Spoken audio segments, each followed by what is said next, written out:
Bagaimana mereka, dengan kalender apa peribadatan yang dilakukan oleh Bani Israel dengan bulan-bulan Qamariyah.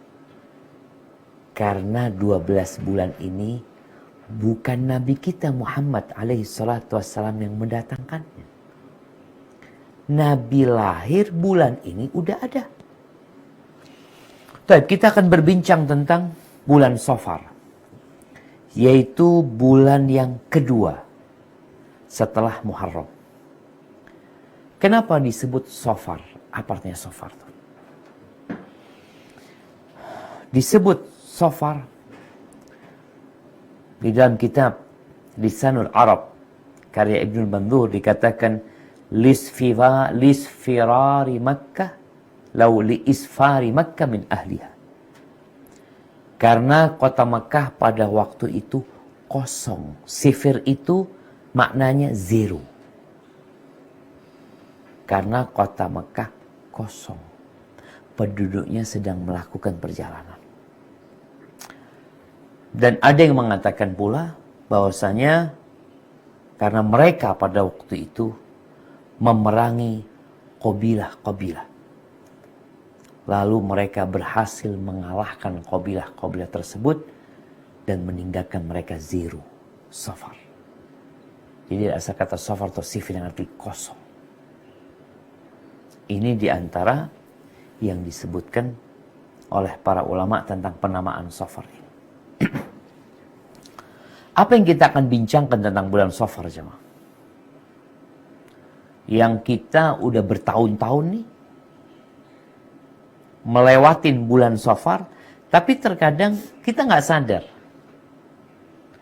bahwa ternyata di bulan itu ada ritual-ritual yang dilakukan, ada keyakinan-keyakinan yang masih ada di sebagian masyarakat. Kenapa kita nggak sadar? Karena sebagian orang memang nggak peduli sama bulan-bulan Qamariyah. Yang dia tahu sekarang bulan Oktober. Itu aja. Kemarin September. Yang ada dalam benak dia, oh September ada pemberontakan. Tanggal 30 September pemberontakan PKI. 1 Oktober di situ ada Hari Pancasila. Ahibati fillah. Ingat kita umat Islam.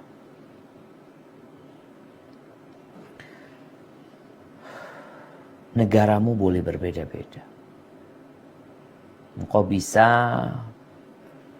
pindah identitas kewarganegaraan, iya. Pindah ke Australia, pindah ke Singapura, ada yang pindah ke Malaysia, ada yang pindah ke Arab. Tapi kau harus tahu, kau tetap Muslim yang harus menjalankan syariat Islam dimanapun kau berada. Maka kita akan berbincang tentang Safar ini beberapa hal. Yang pertama insya Allah kita akan berbincang tentang apa aja sih keyakinan orang-orang Arab jahiliyah sebelum datangnya Rasul sallallahu alaihi wasallam. Kemudian dalam agama kita setelah datang Islam, bagaimana Islam menyikapin keyakinan-keyakinan atau tradisi dan budaya orang jahiliyah. Karena kita tahu agama Islam ini agama yang mengakomodir tradisi dan budaya selama tidak bertentangan dengan syariat. Tapi kalau budaya dan tradisinya bertentangan dengan syariat, maka Islam datang memerangi budaya tersebut. Nggak ada istilah melestarikan budaya yang mungkar. Budaya yang salah diperbaiki. Kemudian kita akan melihat juga tentang bid'ah, mungkin keyakinan-keyakinan yang salah tentang bulan Safar ini yang masih ada. Tadi awal kita akan bicara tentang orang-orang jahiliyah. Kita kemudian akan berbincang tentang bulan Safar dalam pandangan umat Islam. Kalau ternyata ada kelakuan-kelakuan, pekerjaan-pekerjaan, mungkin ibadah-ibadah yang tidak disyariatkan yang dikerjakan oleh orang yang mengaku Muslim. Kemudian kalau memang ada waktu nanti kita akan melihat kejadian-kejadian yang terjadi di bulan Safar. Apa aja? Baik, kepada pembahasan pertama. Bulan Safar di masa jahiliyah. Sebelum datangnya Rasul sallallahu alaihi wasallam. Ada dua kemungkaran besar yang dilakukan oleh orang-orang jahiliyah terhadap bulan Safar ini. Yang pertama, mereka itu mempermainkan bulan Safar. Dimundurkan dan dimajukan. Ya namanya mereka berkuasa pada waktu itu. Khususnya orang-orang Quraisy. Penguasa ini bisa melakukan kezaliman tanpa ada yang menuntut dia di dunia ini. Karena dia kebal hukum. Dia yang buat hukum. Di antara hukum yang dibuat oleh orang-orang musyrikin, bulan Safar itu nanti, kan bulan Safar itu bulan kedua. Sama mereka, bulan Safar itu bisa dijadikan bulan pertama nantinya. Semau mereka. Itu yang pertama. Yang kedua, kemungkaran yang terjadi adalah mereka menjadikan bulan Safar bulan kesialan. Sial bulan Safar itu sudah. Sehingga nggak boleh ini, nggak boleh itu. Taib, bicara yang pertama tentang mereka mempermainkan bulan Safar ini dimajukan dan dimundurkan. Allah Azza wa Jalla telah menjadikan 4 bulan haram. Kalau hitungannya bulan haram itu Muharram bulan pertama. Kemudian setelah Muharram bulan apa? Bulan Safar, Rabiul Awal, Rabiul Tsani, Jumadal Ula, Jumadal Akhirah, Rajab. 7. Bulan pertama bulan haram. Bulan ke-7 bulan haram. Terus bulan ke-8 bulan Sya'ban. Ramadan bulan ke-9. Bulan ke-10 Syawal.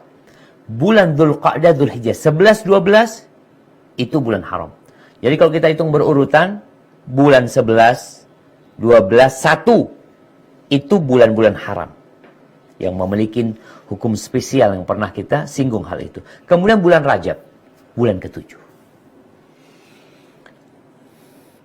Allah mengharamkan peperangan di bulan-bulan haram tersebut. Orang-orang musyrikin tahu.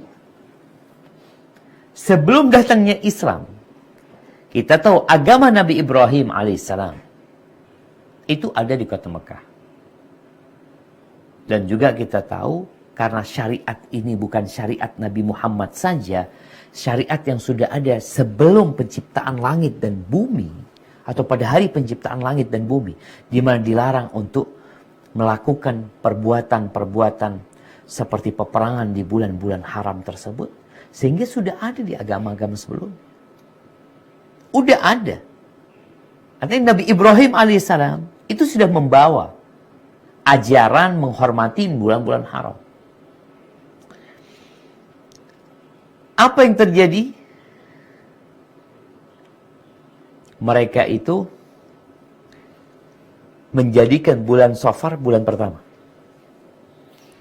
Jadi kalau mereka mau perang umpamanya di bulan Muharram, kan nggak boleh. Ya udah, bulan Muharram ini kan bulan pertama, kita undur jadi bulan kedua. Bulan pertama jadi bulan Safar yang tidak masuk bulan haram, dan ini termasuk perbuatan dosa besar yang mereka kerjakan.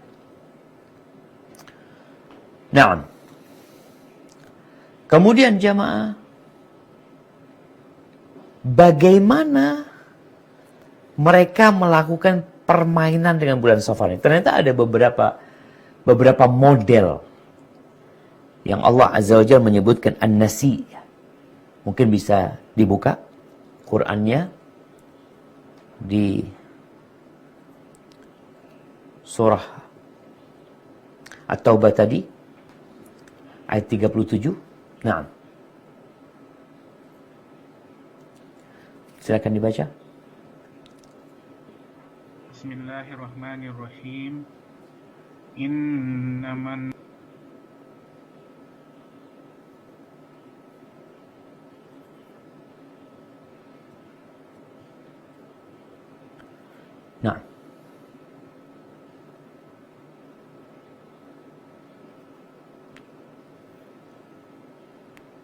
Suaranya nggak terdengar, Bang.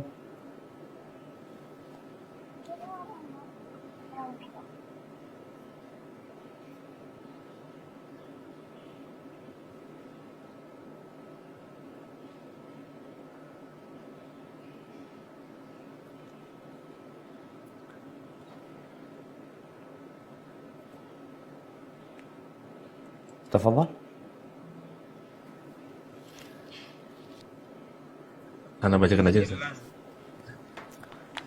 Nah, Padahal Abu Zaki. Bismillahirrahmanirrahim.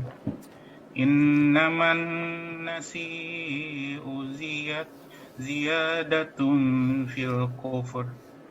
Yudallu bihil lazina kafaru yuhillunahu aman wa yuharrimunahu aman liwati'u iddatan ma harramallah. Iddatan ma harramallahu wa fayuhillu ma harramallah. Zuyyina lahum su'a a'malihim. Wallahu la yahdil qaumal kafirin. Sesungguhnya mengundur-undurkan bulan haram itu adalah menambah kekafiran. Disesatkan orang-orang yang kafir dengan mengundur-undurkan itu. Mereka menghalalkannya pada 1 tahun dan mengharamkannya pada tahun yang lain, agar mereka dapat mempersesuaikan dengan bilangan yang Allah mengharamkannya. Maka mereka menghalalkan apa yang diharamkan Allah. Syaitan menjadikan mereka memandang perbuatan mereka yang buruk itu. Dan Allah tidak memberi petunjuk kepada orang-orang yang kafir. barakallahu fikum. Jadi mereka udah orang-orang kafir tambah kafir lagi. Merubah-rubah ketentuan Allah Subhanahu wa taala. Jadi yang pertama yang mereka lakukan adalah memundurkan bulan Muharram karena mereka punya tujuan tertentu, sehingga bulan yang kedua jadi bulan pertama, yang pertama jadi kedua. Safar jadi bulan pertama. Jadi awal tahun ini adalah bulan Safar. Jadi nggak bulan haram. Dan mereka umumkan. Kapan mereka mengumumkan? Biasanya ketika musim haji. Kalau sekarang kan ada medsos ya, sehingga kalau mau bicara pengumuman mungkin dengan mudah mereka broadcast, semua orang jadi tahu. Sedangkan di masa itu, waktu yang paling tepat buat mereka mengumumkan biasanya di musim-musim pertemuan, salah satunya musim haji. Diumumkan kepada mereka. Yang kedua, mereka memasukkan bulan Safar ke dalam bulan haram. Jadi kalau tadi dimajukan, yang ini ditambahin. Allah Azza wa Jal menyebutkan bahwasanya minha arba'atun hurum. Di antaranya adalah 4 bulan haram, sama mereka ditambahin. Disebutkan bahwasanya inna alihatakum qad harramat safaran. Tuhan kalian telah mengharamkan bulan Safar. Jadi mereka itu mengatasnamakan Tuhan. Ya berhala-berhala mereka itu. Mereka penjaga-penjaga patung yang kemudian mereka membuat aturan seperti itu. Mereka akhirnya menyebut As-Safran. Jadi bulan Muharram dan bulan Safar itu disebut 2 Safar. Dua-duanya bulan haram. Ini kelakuan mereka dengan bulan Safar. Yang ketiga, mereka mengganti bulan haji. Pelaksanaan ibadah haji, mereka ganti. Mujahid menyebutkan Hajju fi Dzul Hijjah amain. Mereka itu berhaji di bulan Dzul Hijjah. Kan haji itu sebenarnya pelaksanaannya ya bulan haji itu bulan Syawal, Dzulqa'dah, Dzulhijjah. Tapi pelaksanaan hajinya itu pada tanggal ya mulai tanggal 8 Dzulhijjah, 8, 9, 10. Tanggal 8 orang-orang berangkat ke Mina, tanggal 9 mereka ke Arafah, tanggal 10 mereka balik menuju ke Mina. Kata Mujahid, mereka melakukan haji di bulan Dzulhijjah 2 tahun. Thumma hajju fil Muharram, amin. Kemudian 2 tahun di bulan Dzulhijjah. Kemudian 2 tahun kemudian mereka haji di bulan Muharram. Thumma hajju fi Safar amin. Lalu mereka haji 2 tahun di bulan Safar. Fakanu yahujjuna fi kulli sanatin fi kulli syahrin amin. Jadi mereka tiap tahun itu berhajinya 1 bulan itu 2 tahun pelaksanaannya. Hatta wafat hajjata Abi Bakar fi Dzulqa'dah. Kita tahu Rasul sallallahu alaihi wasallam sejak beliau hijrah ke kota Madinah, beliau nggak pernah haji. Ketika tahun ke-8 Hijriah, kota Mekah takluk. Tahun ke-9 Rasulullah SAW mengutus Abu Bakar untuk haji. Disebutkan oleh Mujahid, waktu Abu Bakar haji itu, hajinya bukan di bulan Dzulhijjah. Hajinya di bulan Dzulqa'dah. Namun tatkala Rasulullah SAW haji tahun ke-10 Hijriah, hajinya Nabi SAW tepat di bulan Dzulhijjah. Oh, subhanallah, Rasulullah SAW mengatakan, wa inna zamana qad istadara kahayatihi yawma khalaqas samawati wal ardh. Zaman itu sudah kembali seperti, udah berputar seperti pada waktu diciptakan langit dan bumi. Bulan 1 sampai bulan 12-nya itu udah tertata rapi. Wa inna iddatash syuhuri indallahi 12 syahr. Nabi mengingatkan, ingat bulan itu dalam catatan Allah 12 bulan, minha arba'atun hurum, di antaranya dalam 4 bulan haram. Jadi setelah itu bulan-bulan ini sudah kembali kepada asalnya. Subhanallah jemaah, kita lihat bagaimana kelakuan orang-orang jahiliyah. Mereka itu membuat aturan seenak mereka dan meninggalkan ajaran yang diturunkan kepada Nabi Allah. Baik. Tadi kita bicarakan ada 2 kemungkaran orang-orang jahiliyah. Yang pertama berkaitan dengan an-nasi, yaitu mengundur, memajukan atau memundurkan bulan Safar. Yang kedua, mereka menganggap sial bulan Safar ini. Sampai dikatakan ini sesuatu yang masyhur di kalangan orang-orang jahiliyah. Dan saat ini ternyata masih ada umat Islam yang meyakini hal itu. Kita ini kadangkala muslim jamaah, tapi muslim-musliman. Muslim masih ada tradisi-tradisi jahiliyah yang kita kerjakan. Rasulullah SAW dalam hadis Abu Hurairah yang diriwayatkan oleh Al-Imam Bukhari dan Muslim, beliau mengatakan, la adwa wala tiarah wala hama wala safar wa firra minal majdhum firaraka minal asad atau kama tafirru minal asad. Nabi SAW mengatakan tidak ada adwa, tidak ada penyakit yang menular. Loh, sekarang Ustaz, COVID-19, penyakit-penyakit lainnya yang menular. Nah, maksudnya tidak ada penyakit yang menular dengan sendirinya. Allah yang membuat dia berpindah. Seorang mukmin itu hatinya bergantung sama Allah. Maka tatkala para sahabat mengatakan kepada Nabi SAW, itu kalau onta-onta, kalau ada yang berpenyakitan lalu kumpul dengan onta yang sehat, sakit yang sehat itu. Bukankah itu menular? Maka kata Nabi SAW, siapa yang membuat yang pertama sakit? Kebayang nggak? Yang pertama sakit itu dari mana? Allah Azza wa Jalla. Terus dia bilang, wala tiarah. Nggak ada sial sama suara-suara burung. Oh, suaranya burung ini kayaknya ada yang mati, ada ini itu. Nggak ada. Allah tidak menjadikan suara burung sebagai sebab kesialan, nggak ada. Lihat tikus lewat, aduh, kayaknya rezekiku habis. Sejak kapan Allah menjadikan tikus lewat itu sebagai sebab engkau jadi susah hidup? Nggak ada. Kemudian wala hama, nggak ada hama. Subhanallah jamaah. Hama ini, ana sebelum kajian tadi ana baca-baca lagi ya. Hama ini disebutkan, jadi orang jahiliyah dulu mengatakan, tidak ada orang yang meninggal dunia dan dikubur, kecuali akan keluar dari kuburannya serangga.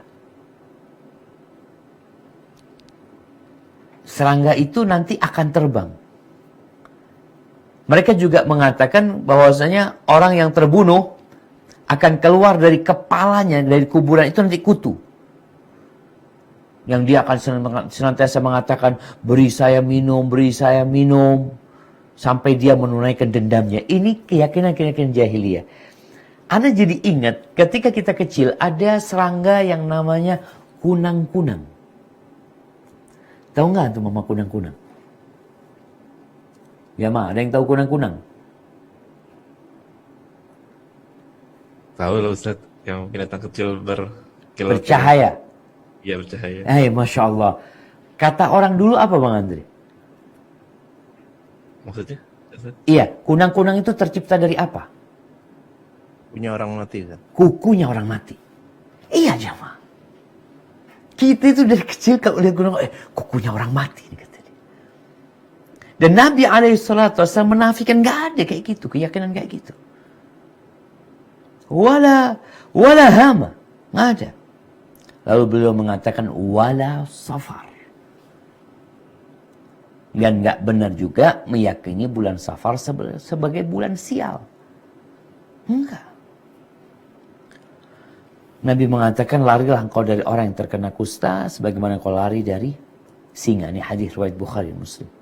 Berkaitan dengan Safar, tidak ada Safar. Memang ada beberapa penafsiran para ulama. Yang pertama, seperti yang tadi kita sampaikan, Syekh Utsaimin mengatakan yang dimaksud adalah bulan Safar yang ma'ruf, yang sudah kita ketahui di mana bangsa Arab menganggapnya sial bulan tersebut. Yang kedua, ada yang beranggapan Safar itu adalah penyakit perut di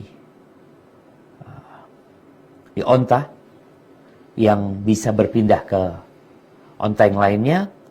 Yang ketiga, bulan Safar yang dimajukan dan dimundurkan. Namun beliau mengatakan yang paling rojih yang dimaksud adalah bulan Safar, di mana orang-orang jahiliyah menganggapnya bulan naas, bulan sial. Jemaah, kita harus tahu masa dan waktu itu tidak punya kendali dalam takdir Allah Azza wa Jalla. Kenapa? Karena hari, waktu, pekan, minggu, bulan, tahun, semuanya itu ciptaan Allah Azza wa Jalla. Dan Allah tidak menjadikannya di dalam bulan tersebut kesialan. Sama dengan bulan yang lainnya. Bulan Safar, ya sama dengan Rabiul Awal. Sama dengan Rabiul Tsani. Dari sisi itu bulan yang Allah ciptakan dan Allah tidak menjadikannya bulan kesialan. Ya. Udah tahu nih. Dua kemungkaran yang ada di masa jahiliyah. Terus kita lihat. Di dalam syariat kita, bagaimana pandangan terhadap dua kemungkaran tersebut. Untuk yang pertama, tadi kita sudah bahas. Untuk yang kedua, kita sudah sampaikan hadis Nabi SAW yang sahih, yang mengatakan, la safar. Jadi kita kalau mau bekerja di bulan Safar, mau melakukan perjalanan di bulan Safar, mau buka usaha di bulan Safar, mau kawin di bulan Safar, nggak perlu khawatir. Tapi kadang-kadang perasaan itu datang, Ustaz. Terus gimana? Buang jauh-jauh perasaan itu. Yakin gak sama hadis Nabi SAW? Nabi mengatakan, la safar. Terus kita masih, tapi gimana Ustaz ya? Kata orang-orang lagi. Itu kata orang-orang dari masa jahiliyah. Jadi tradisi yang sudah 1000 tahun, 1500 tahun, 2000 tahun, itu memang sulit untuk dikikis. Tapi kita lihat bagaimana Rasulullah SAW mengikis tradisi dan keyakinan-keyakinan, khurafat-khurafat yang ada di masyarakat, sehingga sahabat Nabi nggak ada lagi perasaan takut dengan bulan Safar. Menganggap itu bulan sial, nggak ada. Namun kita lihat, alhamdulillah kita udah Islam. Indonesia Masya Allah, 229 juta penduduknya Muslim. Ternyata ya sebagian di antara mereka masih punya keyakinan dengan bulan Safar ini. Di antara kemungkaran yang terjadi di bulan Safar ini, ada yang meyakini bulan ini bulan turunnya balak. Balak setahun itu akan diturunkan di hari Rebu terakhir bulan Safar. Tiap tahun seperti itu. Sehingga ada yang bertanya kepada Lajnah Daimah. Dia mengatakan di negeri kami, Ustaz, ada yang berkeyakinan disunnahkannya, dianjurkannya, disyariatkannya sholat sunnah pada hari terakhir Rebu bulan Safar. Waktunya pada duha. Berapa rakaat? 4 rakaat. 4 rakaat. Dengan 1 salam. Di setiap 1 rakaat itu baca apa? Ya, baca seperti biasa, surat Al-Fatihah. Kemudian membaca surat Al-Kautsar 17 kali. Kemudian membaca surat Al-Ikhlas 50 kali. Kemudian membaca Qul a'udzu birabbil falaq, Qul a'udzu birabbin nas sekali-sekali.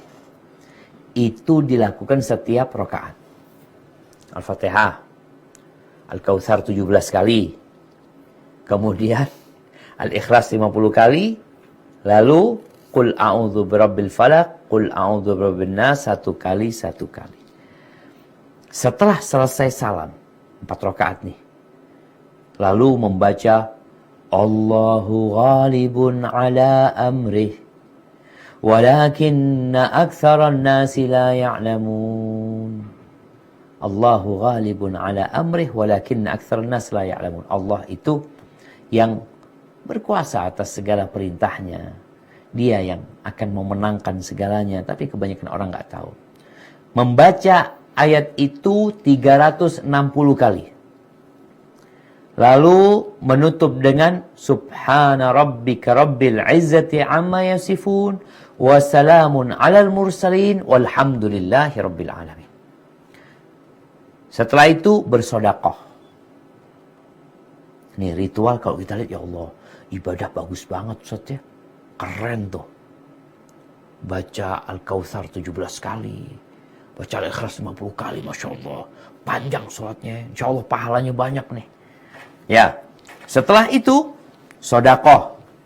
Ini di pertanyaannya, sedekah roti kepada fakir miskin.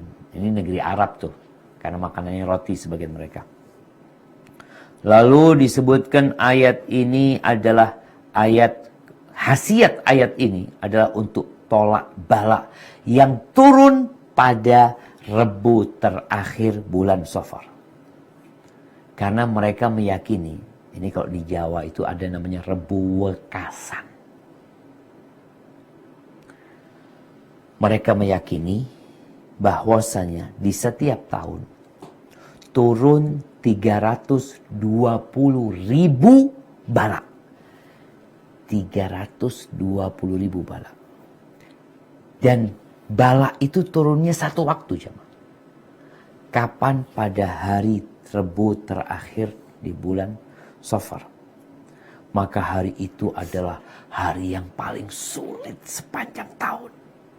Barang siapa yang sholat dengan cara yang disebutkan tadi, niscaya akan dijaga sama Allah dengan kemuliaannya dari segala bala. Kemudian ya disebutkan juga, gimana kalau yang masih kecil-kecil, yang belum bisa sholat, dia sudah bagaimana dikasih minuman. Jadi tulis-tulis ayatnya itu, masukkan ke air, kemudian diberikan minum kepada anak-anak yang belum bisa sholat. Jamaah, apakah benar seperti itu?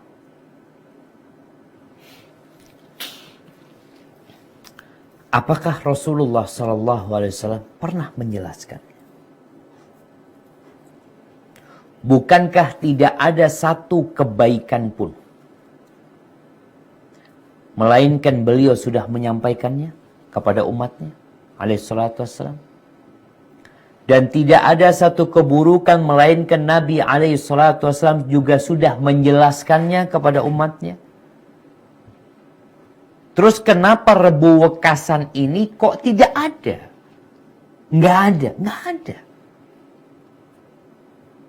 Terus dari mana?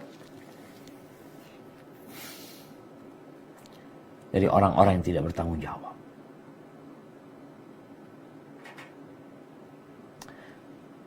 Ada beberapa kitab yang menulis. Di antaranya, nah tadi cari-cari, ada kitab namanya Al-Jawahir Al-Khamsah. Nah, kitab Al-Jawahir Al-Khamsah ini karya Muhammad bin Khatir Din bin Bayazid Al-Attar. Kitab ini adalah kitab yang membahas tentang rahasia-rahasia ibadah. Terus raja-raja, kondisi-kondisi. Jadi bukan kitab hadis, bukan kitab fikih, bukan kitab akidah, bukan kitab tafsir, bukan. Namun orang ini senang jemaah. Dengan yang aneh-aneh itu suka. Terus apakah boleh kita meyakini dan melaksanakan sholat tersebut? Engkau umatnya siapa? Engkau pengikutnya siapa? Pengikutnya pengarang kitab tadi? Al-Jawahir Khams? Ya faddal, engkau ikutin. Kalau engkau pengikutnya dia. Tapi kalau engkau pengikutnya Nabi Muhammad SAW, maka jangan dikerjain. Loh, ini kan baik. Ini sholat ini. Kita nggak neko-neko, tidak melakukan ritual yang kesyirikan. Ini sholat. Kenapa kok akhirnya dikatakan nggak boleh? Haibati fillah. Agama kita sudah sempurna. Nggak perlu tambahan dari ana, dari antum, dari siapapun. Al-yawma akmaltu lakum dinakum wa atmamtu alaikum ni'mati wa raditu lakumul islam dina. Tidak ada satupun yang engkau perlukan untuk tolak bala kecuali Nabi udah jelaskan. Bagaimana sesuatu yang gaib, yang kita tidak tahu bala itu turun kapan, kita nggak tahu. Apalagi yang ada Rasulullah SAW malahan mengatakan la safar, lalu engkau mengatakan ada kesialan di bulan Safar. Bulan Safar itu bulan bala. Kok bisa seperti? Nabi kan mengatakan nggak ada. Oh, Nabi nggak tahu. Oh, engkau lebih tahu dari Nabi SAW. Terus engkau bikin model ibadah, model sholat tersendiri. Sholat kita tahulah sholat. Baca Al-Fatihah, baca surat.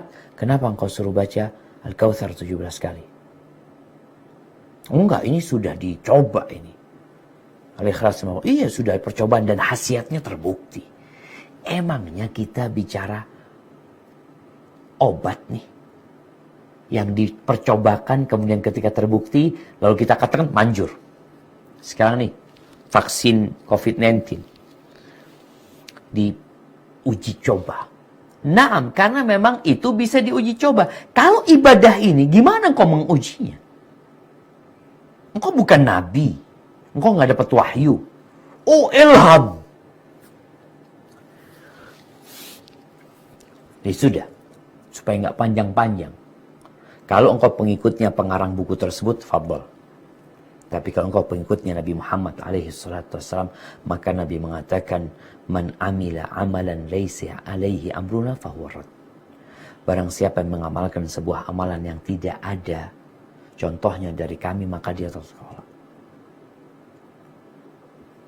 Ahibati fillah. Subhanallah. Ana membaca fatwa Syekh Hashim Al-Ash'ari, pendiri Nahdlatul Ulama. Beliau mengatakan, ini pakai bahasa Jawa ya, pakai bahasa Jawa Pegon. Ana bacakan artinya, sulit Ana membaca bahasa Jawa ini, yang kira-kira artinya seperti ini. Ini sudah diterjemahkan. Ini dikutip dari kumpulan hasil Bahthul Masail PWNU Jawa Timur. Dikatakan tidak boleh berfatwa, tidak boleh mengajak, dan melakukan sholat Rebo wekasan dan sholat hadiah yang disebutkan dalam pertanyaan. Karena dua sholat tersebut tidak ada dasarnya dalam syariat.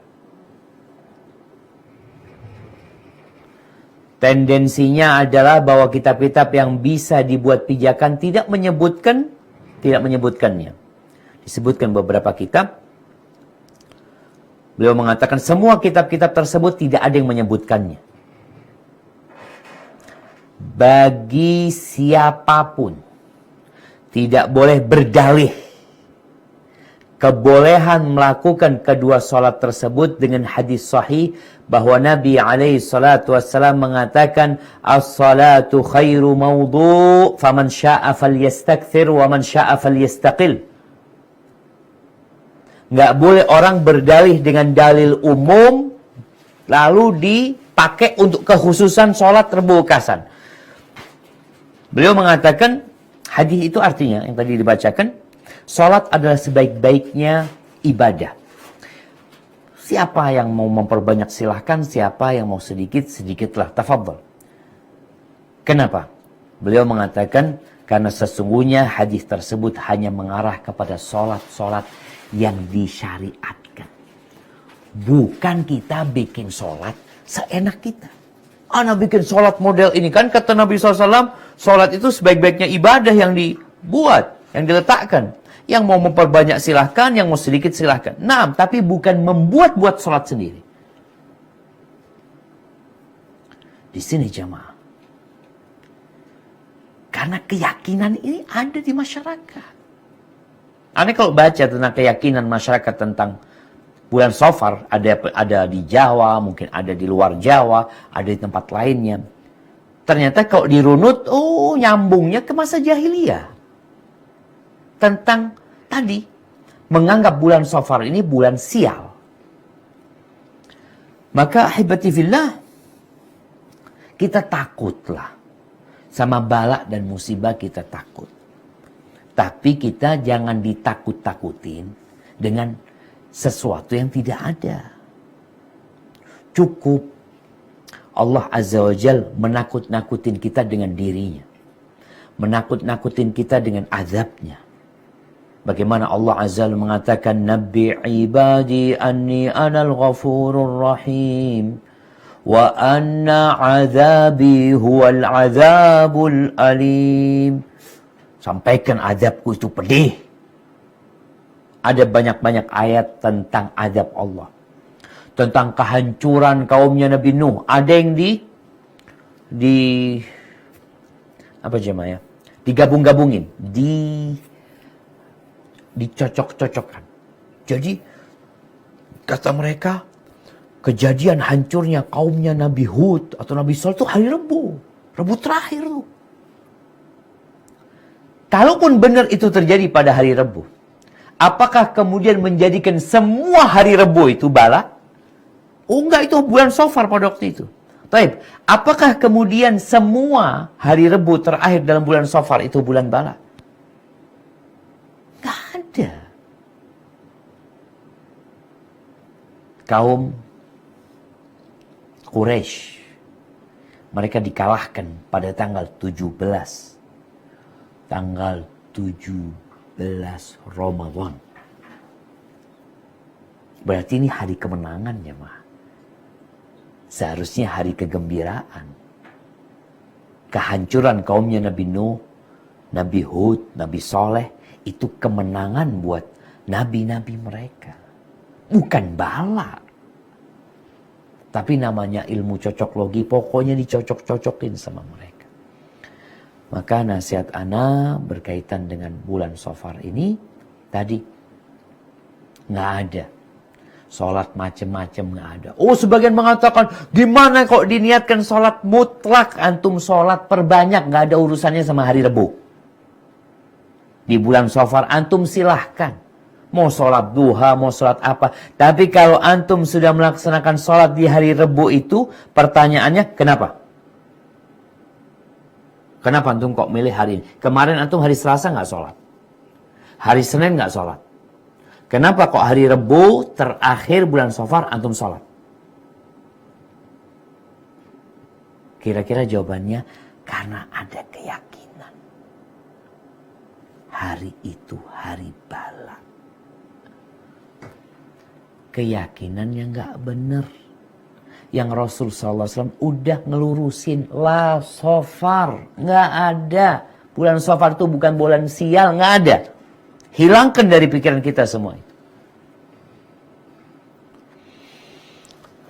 Kemudian jamaah kalau kita lihat ya. Di bulan Safar ini. Hijrahnya Nabi Muhammad SAW itu pada bulan Safar. Nabi meninggalkan rumahnya. Karena beliau sampai ke kota Madinah itu di bulan Rabiul Awal.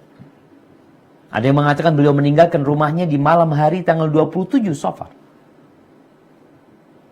Beliau bersama Abu Bakar As-Siddiq menuju ke Gua Thawr. Di situ bermalam 3 hari. Lalu setelah 3 hari beliau baru meninggalkan kota Mekah menuju ke Madinah. Kemudian kejadian-kejadian lain di bulan Safar ini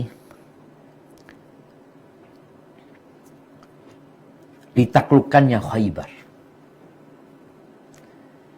Khaybar itu ditaklukkan pada tahun ke-7 Hijriah. Nabi alaihi salatu wassalam berangkat meninggalkan kota Madinah di akhir bulan Muharram. Dan ditaklukkannya Khaybar di bulan Safar. Kemudian perang pertama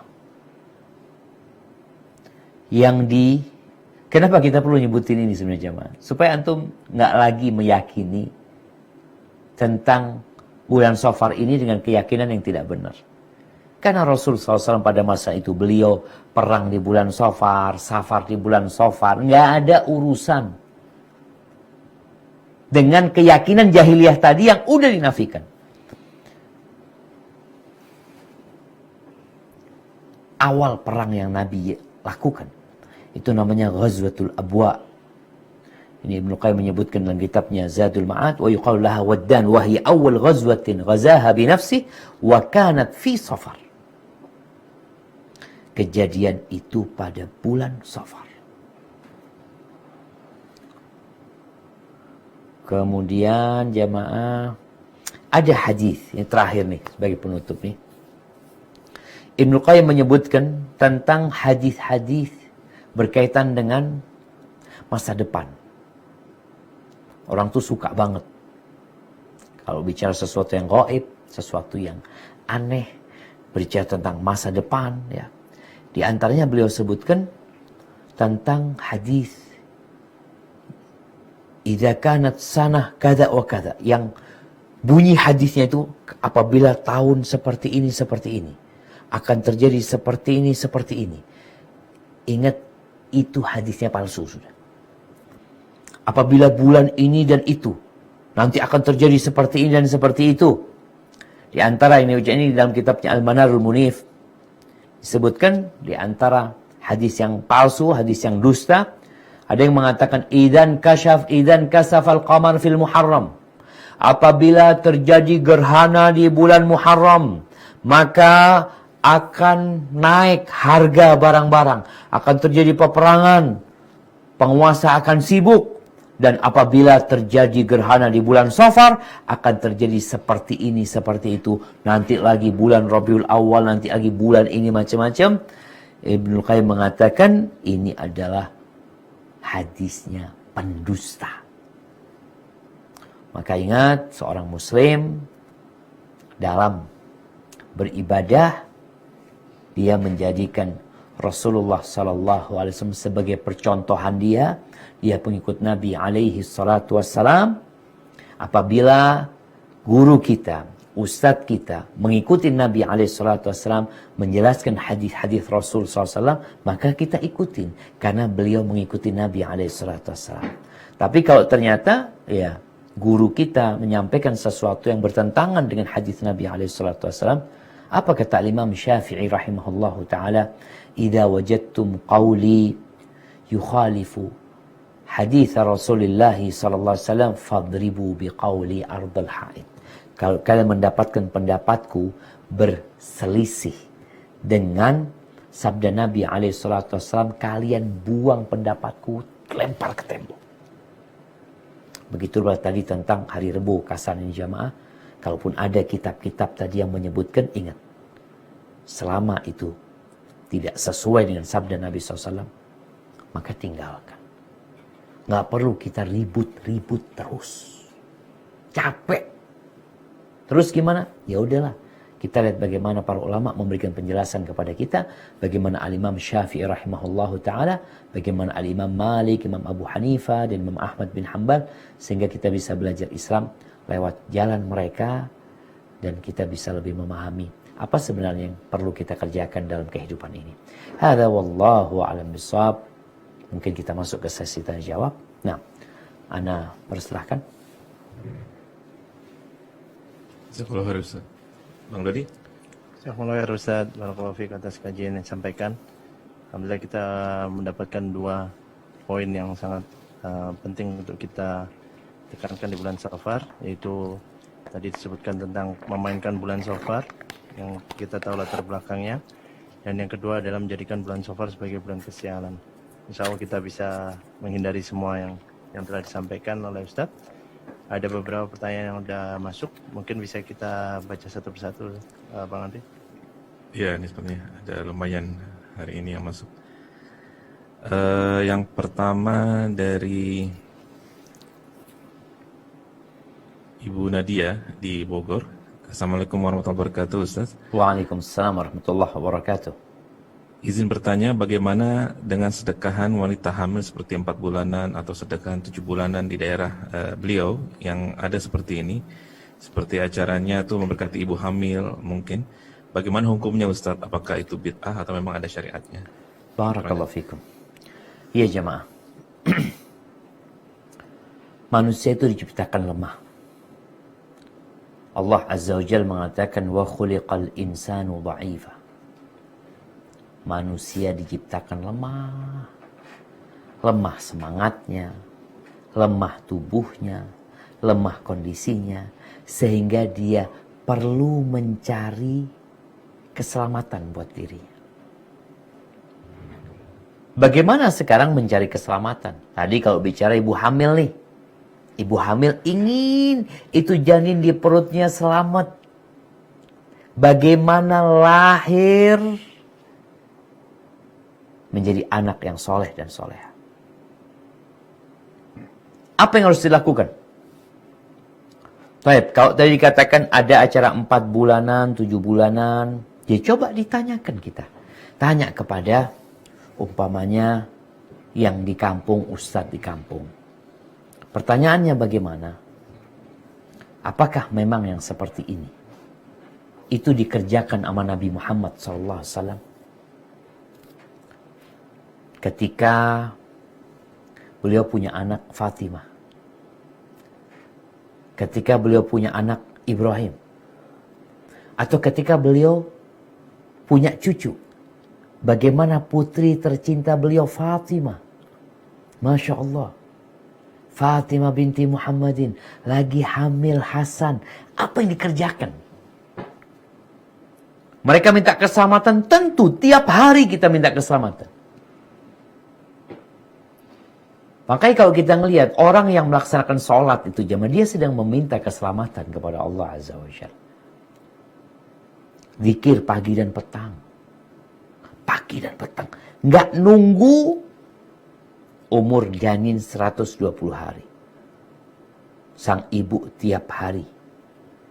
Biasanya mungkin ketika dia nggak tahu hamil, dia biasa-biasa aja. Tapi tatkala dia tahu hamil, dia akhirnya semakin perlu pertolongan Allah. Sehingga dia minta keselamatan buat janinnya. Mudah-mudahan ya Allah dijaga hamilku ini. Baca ayat-ayat yang di situ ada doa-doa memohon kepada Allah Subhanahu wa taala. Kemudian zikir-zikir yang disyariatkan. Jadi sampaikan kepada masyarakat tersebut tadi, kalau memang kenapa harus nunggu 120 hari? Oh, pada waktu itu ditiupkan ruh. Nah, apa yang dilakukan sama Nabi SAW? Apa yang dilakukan oleh Abu Bakar Siddiq radhiyallahu anhu? Mungkin kita perlu tahu bagaimana Umar, Uthman, Ali. Bagaimana sih mereka menghadapi ada orang hamil ini? Apa yang harus dilakukan? Supaya selamat janinnya. Nah, kita ingin keselamatan. Sepanjang yang Anda tahu, tidak ada ritual tersendiri untuk menselamati bayi itu.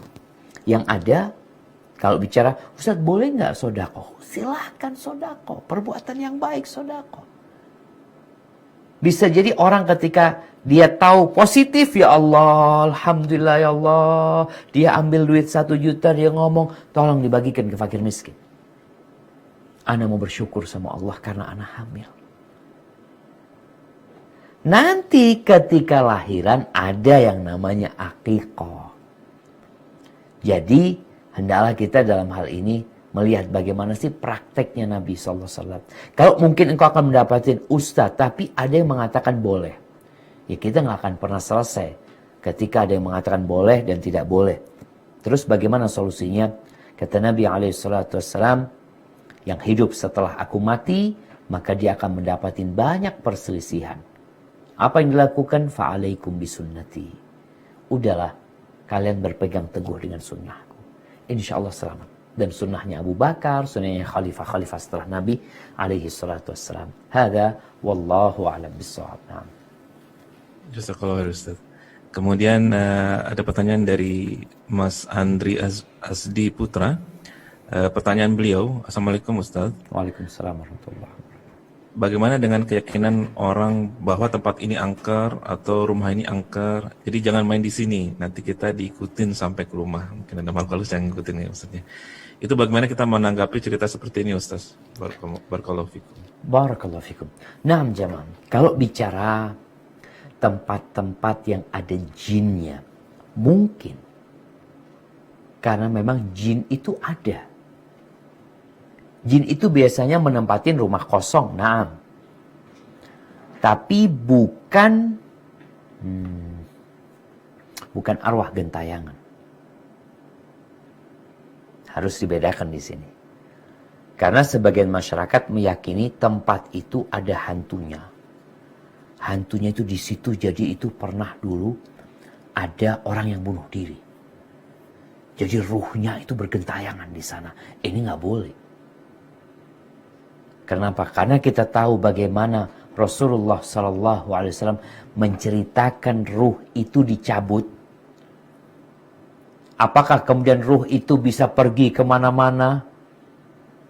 Ini keyakinan orang-orang jahiliyah tatkala beranggapan ruh itu ya masih bisa mengganggu ini itu enggak. Yang ganggu jin.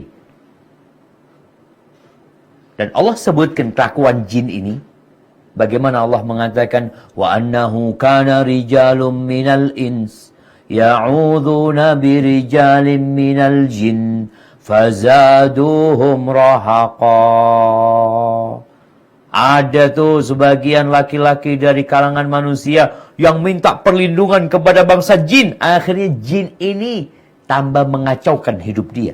Tambah buat orang itu ketakutan. Dulu orang-orang itu kalau ada tempat angker. Ada tempat angker. Memang jin mungkin ada di tempat sana. Orang jahiliyah apa yang dilakukan? Maka dia teriak.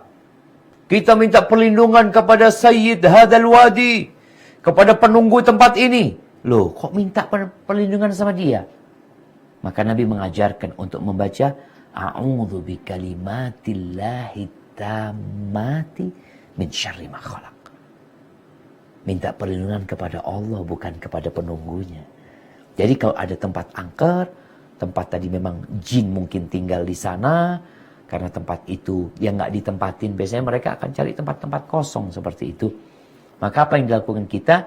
Kita mengatakan a'udzu bikalimatillahi tammati min syarri ma khalaq.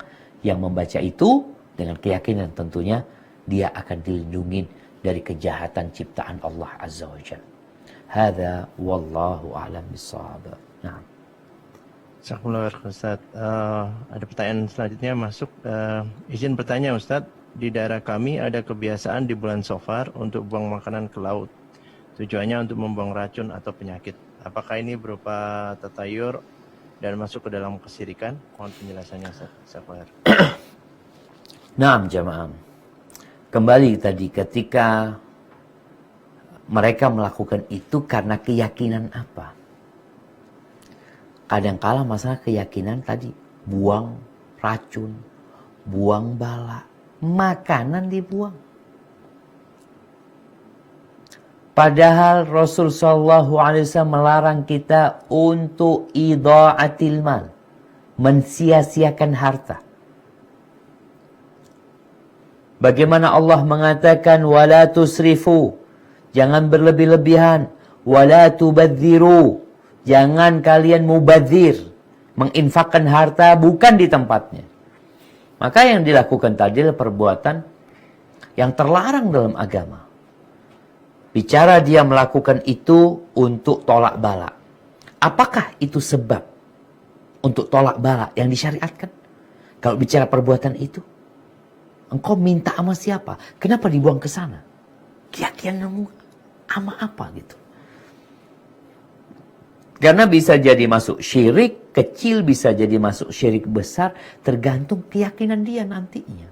Namun yang jelas, di antara kaidah untuk menetapkan sesuatu syirik kecil adalah menjadikan sesuatu yang bukan sebab secara syariat, secara kauniyah, lalu kita jadikan itu sebab. Padahal Allah tidak menjadikannya sebab.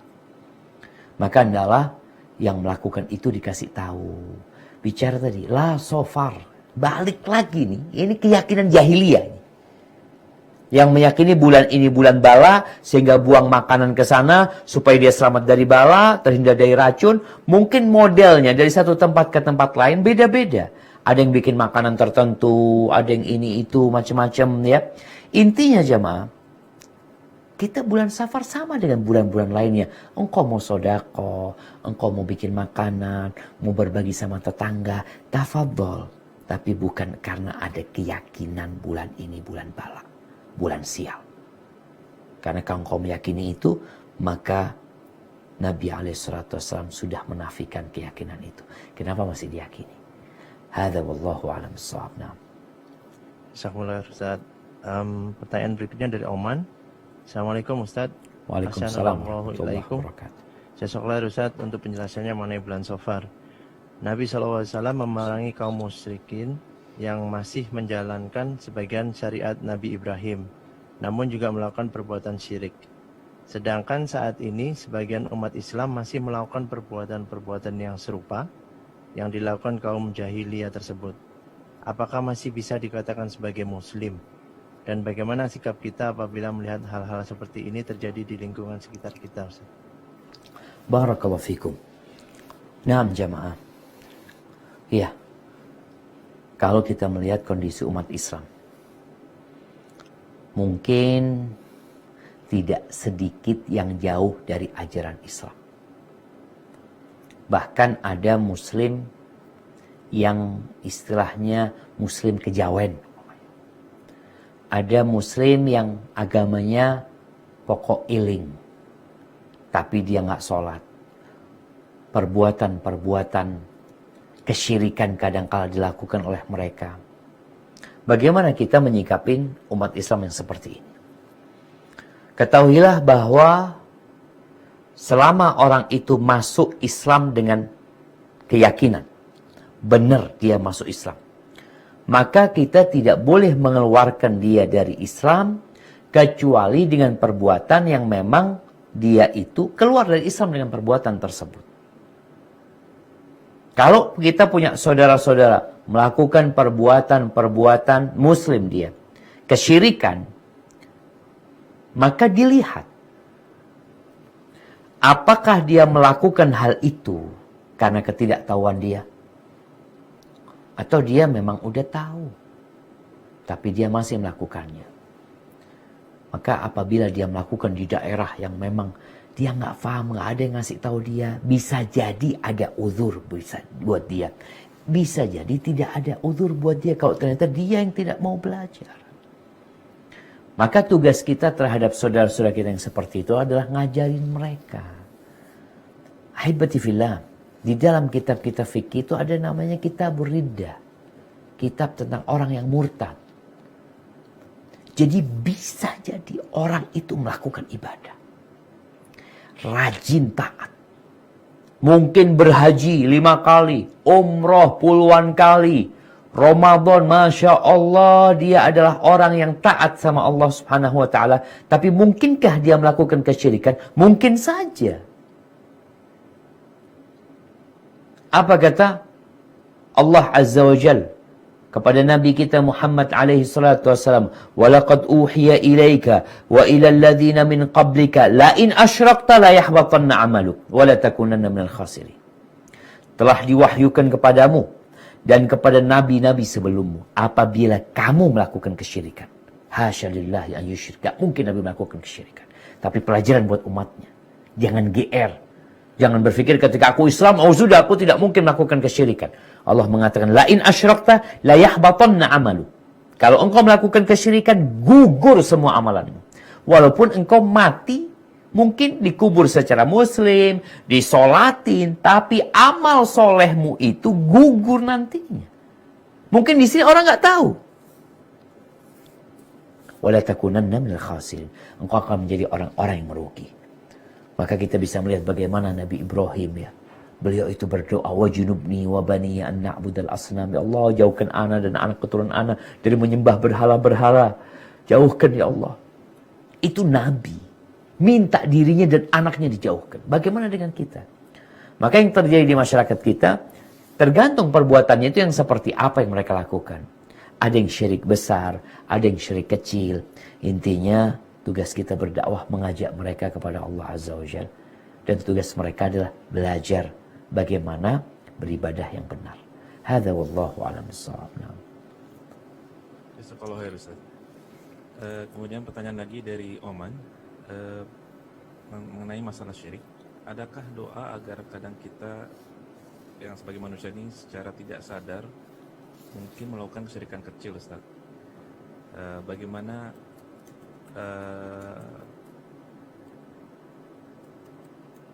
bagaimana cara disadarkan dari dosa tersebut dan atau bagaimana untuk menghindarinya gitu, Ustaz?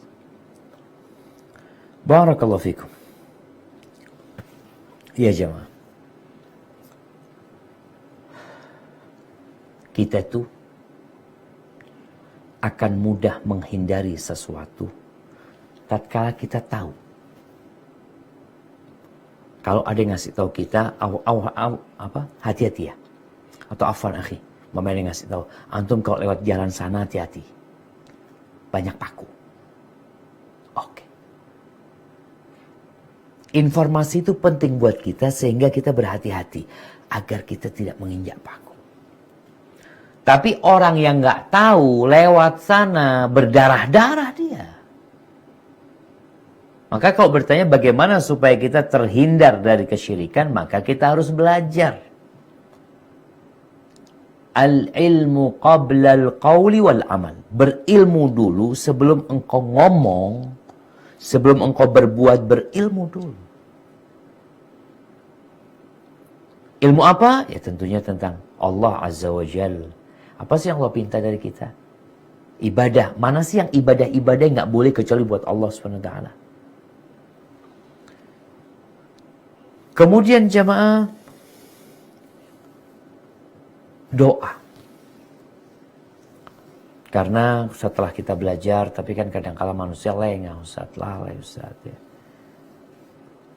Ada doa di mana Rasul sallallahu alaihi wasallam mengajarkan, Allahumma inni a'udzubika an usyrika bika syai'an wa ana a'lamu wa astaghfiruka lima la a'lamu. Ya Allah, aku berlindung kepadamu dari melakukan kesyirikan yang aku tahu itu adalah perbuatan syirik. Wa astaghfiruka lima la a'lamu. Dan aku berlindung kepadamu dari melakukan kesyirikan yang aku nggak tahu. Hadis ini diriwayatkan oleh Al-Imam Bukhari dalam kitabnya Al-Adabul Mufrad. Jadi kita tahu kesyirikan ini dosa yang paling besar. Inna syirka la dzulmun adzim. Tapi ada juga kesyirikan kecil-kecil yang kita nggak sadar. Bicara ria umpamanya, ada sum'ah. Maka baca doa ini. Disebutkan bahwasanya doa ini Nabi mengajarkannya kepada Abu Bakar Siddiq radhiyallahu anhu. Apa doanya? Allahumma inni a'udzubika an usyrika bika wa ana a'lamu wa astaghfiruka lima la a'lamu. Ya Allah, aku berlindung kepadamu dari melakukan kesyirikan yang aku tahu. Ini perlu perlindungan. Karena kadang-kala kita ngikutin nafsu kita, ngikutin tradisi, lingkungan, padahal kita tahu itu perbuatan syirik. Tapi kita jalankan, maka berlindung, minta dijaga sama Allah. Dan aku beristighfar, mohon ampun terhadap perbuatan syirik yang aku nggak tahu. Hadza wallahu a'lam bissawab. Jazakallah khair Ustaz. Ini ada pertanyaan dari jamaah di Zoom. Ada hubungannya dengan COVID nih Ustaz. Bismillah Ustaz, mohon penjelasan tentang hadis untuk pengobatan yang berkaitan dengan COVID. Ini kebetulan lagi banyak beredar di medsos bahwa pengobatan sunnah yang mengatakan bahwa dengan kustul hindi dan kustul bahri dapat mengobati penyakit paru. Bagaimana tanggapannya? Naam jamaah. Tunggu. Ada Ud al-Hindi. Nah, kalau bicara pengobatan, Rasul sallallahu alaihi wasallam beliau diutus oleh Allah menjadi utusannya yang menyampaikan risalah Allah Azza wa Jalla. Di antara yang disabdakan Nabi alaihissalatu wassalam, ada yang berkaitan dengan pengobatan yang ditubuhkan, yang diperlukan oleh tubuh manusia. Sebagaimana Allah juga menyebutkan contohnya tentang madu, syifa ya. Kemudian juga tentang habatus sauda. Adapun yang berkaitan dengan tadi kayu, apa bang namanya? Kayu hindi. Iya tadi dikatakan kustul hindi dan Kustul kustul bahri. Nah, kustul hindi memang disebutkan dalam hadis itu ini sekedar ya pengobatan kayak habatus sauda. Habatus sauda itu sebenarnya sudah menjadi obat sebelum Nabi Muhammad SAW. Jadi memang sudah dipakai untuk pengobatan. Begitu pula kustul hindi ini. Kustul hindi ini bahasa Inggrisnya apa? Atau bahasa Indonesia apa bang? Walau Ustaz, karena ini baru pertama kali dengar itu. Nah, ini tunggu zaman. Ana dapat tadi ana sempat baca karena lagi rame memang disebutkan tadi lagi rame di WA ya. Ustul Hindi itu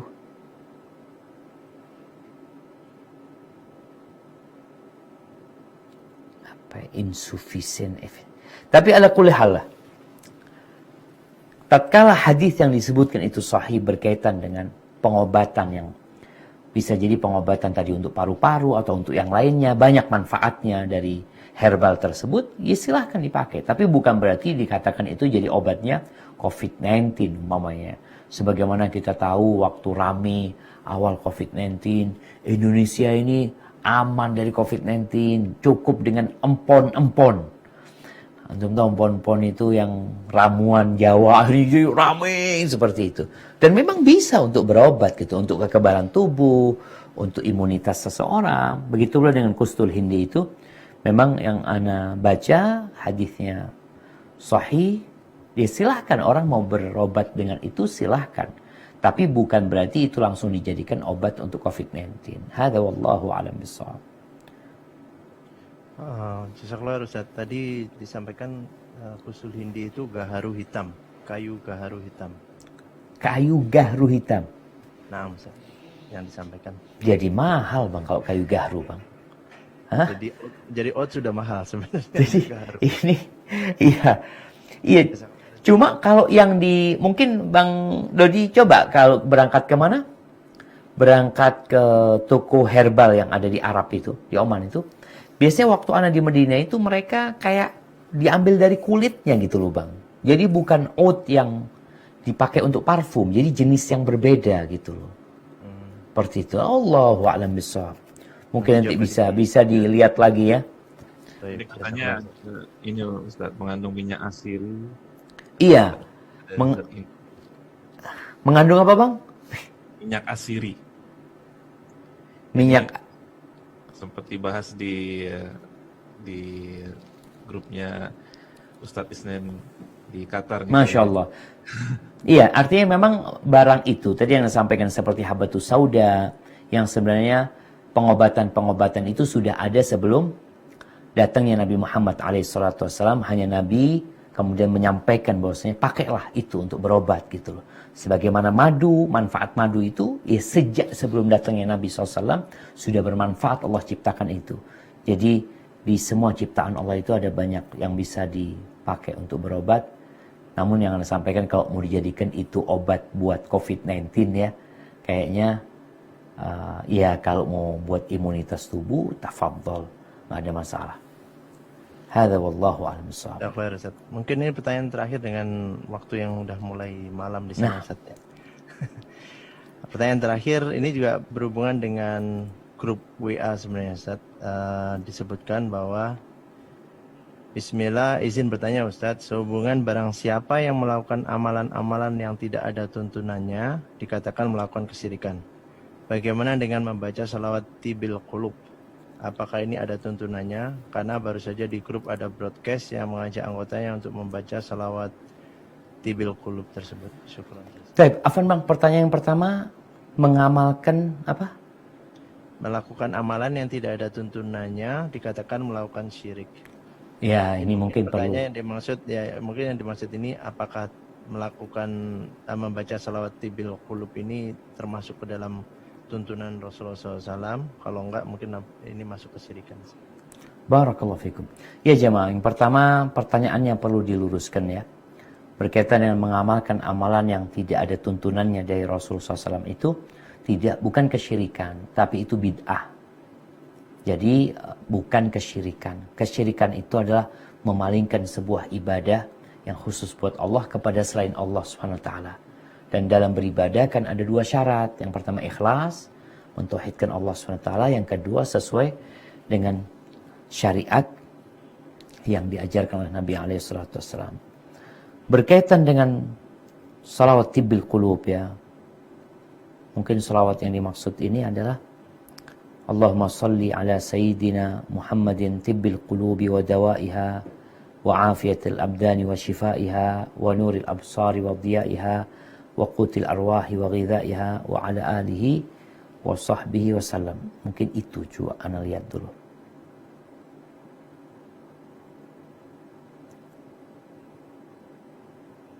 Nah,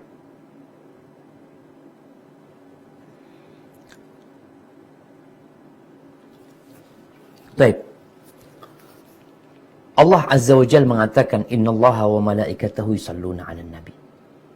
Sesungguhnya Allah dan para malaikatnya bersalawat buat Nabi. Ya ayyuhalladzina amanu sallu 'alaihi wa sallimu taslima. Wahai orang-orang yang beriman, berselawatlah kalian dan bersalamlah kepada Nabi alaihi salatu wassalam. Bagaimana berselawat kepada Nabi alaihi salatu wassalam? Nabi mengajarkan. Di antara yang diajarkan Nabi alaihissalatu wassalam adalah yang kita baca pada waktu sholat. Itu langsung dari Nabi Muhammad alaihissalatu wassalam. Para sahabat bertanya, Kaifa nusalli alaih? Bagaimana kami bersolawat kepadamu?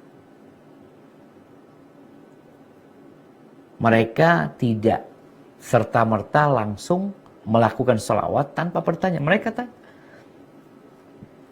Lalu Nabi SAW mengatakan Allahumma salli, qulu Allahumma salli ala Muhammad wa ala ali Muhammad kama sallaita ala Ibrahim wa ala ali Ibrahim wa barik ala Muhammad wa ala ali Muhammad kama barakta ala Ibrahim wa ala ali Ibrahim innaka Hamidum Majid. Ini sholawat yang paling indah. Kalau mungkin ada orang bikin-bikin sholawat ya. Ini sholawat ini bagus, ini itu yang paling indah itu. Adapun sholawat yang lainnya, tinggal dilihat apakah kandungannya itu benar. Benar dalam artian tidak melebih-lebihkan Nabi SAW di atas makamnya beliau sebagai hamba Allah dan utusannya. Kalau kita lihat sholawat tibbil qulub ini yang tadi kita bacakan ya, di mana dikatakan ya Allah,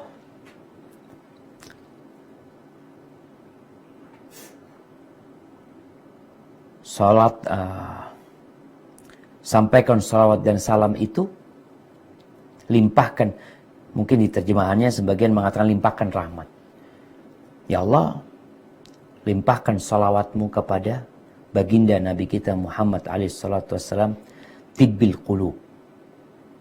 Beliau itu sebagai penyembuh hati, obatnya hati, yang menyehatkan badan, kesembuhan buat badan, cahaya segala penglihatan, dan menjadi sinarnya, wa nuril absar, wa dhiyaiha, menjadi makanan, wa qutil arwahi wa ghidhaiha, menjadi makanan jiwa dan santapannya, wa ala alihi wa sahbihi wa sallam.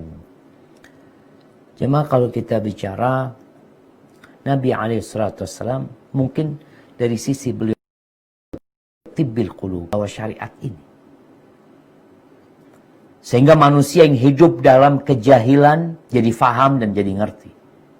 Yang hidup dalam kesyirikan dengan datangnya Nabi Muhammad SAW, mereka akhirnya jadi faham bagaimana seharusnya mereka bertindak. Bagaimana manusia yang tatkala mereka tidak menjaga tubuh mereka dengan syariat Nabi Muhammad SAW, kemudian mereka bisa menjaga tubuh mereka dengan ajaran yang disampaikan oleh Nabi kita Muhammad SAW. Jadi memang kalau kalamnya ini, salawat ini mujmal, artinya global gitu. Maksudnya apa? Apakah Nabi itu yang menyehatkan badan kita? Enggak. Kalau dikatakan Nabi yang menyehatkan badan kita, Allah yang menyehatkan badan kita. Bukan Nabi SAW. Tapi kalau bicara syariat Nabi Muhammad SAW, yang dengannya kita jadi faham apa yang harusnya kita lakukan, bisa diterima. Tapi kalau Nabi yang menyehatkan badan kita, itu tidak benar. Maka wallahu a'lam bishawab ya. Lebih baik tatkala kita mendapat salawat-salawat yang multi tafsir ya. Oh, tergantung siapa yang menafsirkannya. Apalagi salawat ini bukan dari Nabi SAW. Jelas salawat ini bukan dari Rasulullah SAW, bukan dari para sahabat Nabi, bukan dari Al-Imam Syafi'i, dari imam-imam yang 4, enggak. Maka lebih baik tatkala kita bingung, lebih baik engkau membaca salawat yang diajarkan oleh Rasulullah SAW.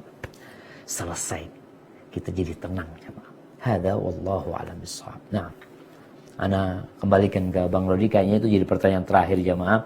Kita ini mau cari keselamatan, maka jangan sampai salah jalan. Ana kembalikan kepada pembawa acara, tafadhol. Jazakumullah Ustaz, barakallahu fiik atas kajian yang telah disampaikan. Alhamdulillah kita mendapatkan poin yang sangat penting di bulan Shafar, dan mungkin kalau masih penasaran dengan hadis yang disebutkan Ustaz, kita akan lihat lagi nanti di hadis yang tadi disampaikan tentang lahama, Shafar dan selanjutnya. Demikian, semoga bermanfaat bagi kita untuk memahami apa yang terjadi di bulan Shafar, terutama untuk menghindari bid'ah yang telah disampaikan dan tentang kesyirikan juga. Insya Allah kita akan berjumpa kembali di bulan berikutnya, pembahasan yang lebih menarik tentang bulan Rabiul Awal, yang kita tahu banyak masyarakat merayakan hari kelahiran Rasulullah SAW, dan kita tahu di bulan yang sama Rasulullah SAW telah wafat. Insya Allah kita akan bahas bulan depan. Stay tune bersama kita dan medsos SRB. Jadi bagi siapa yang belum subscribe di medsos Ustadz Syafiq Riza Basalamah, silakan. Dan juga di kajian kita Ghuraba Muskat. Mungkin ada yang mau tambahkan Bang Andre sebelum kita tutup kajian kita? Enggak ada. Jazakallah khair untuk semua yang telah datang di kajian ini. Semoga kita mendapatkan ibrah ilmu yang disampaikan oleh Ustaz. 107. Baik. Jazakallah khair Ustaz. Demikian yang kajian yang bisa kami sampaikan. Sudah tentu banyak kekurangan yang ada. Insya Allah kita akan berbenah diri, dan sekali lagi kami ucapkan jazakumullah khair kepada jamaah, Ustadz dan tim SRB yang di studio. Semoga kita dapat mengambil manfaat dari kajian ini dan menjalankan semua yang telah diperintahkan Rasulullah SAW sebagai bentuk ketaatan kita kepada Allah Jalla wa'ala. Demikian yang saya sampaikan. Untuk menutup kajian ini kita akhirin dengan doa kafaratul majelis. Subhanakallahumma wa bihamdika asyhadu an la ilaha illa anta astaghfiruka wa atubu ilaik. Assalamualaikum warahmatullahi wabarakatuh. Waalaikumsalam warahmatullahi wabarakatuh. Kalau anak udah selesai, antum langsung pindahin ke mereka. Jadi nggak perlu anak lagi sudah. Karena anak sudah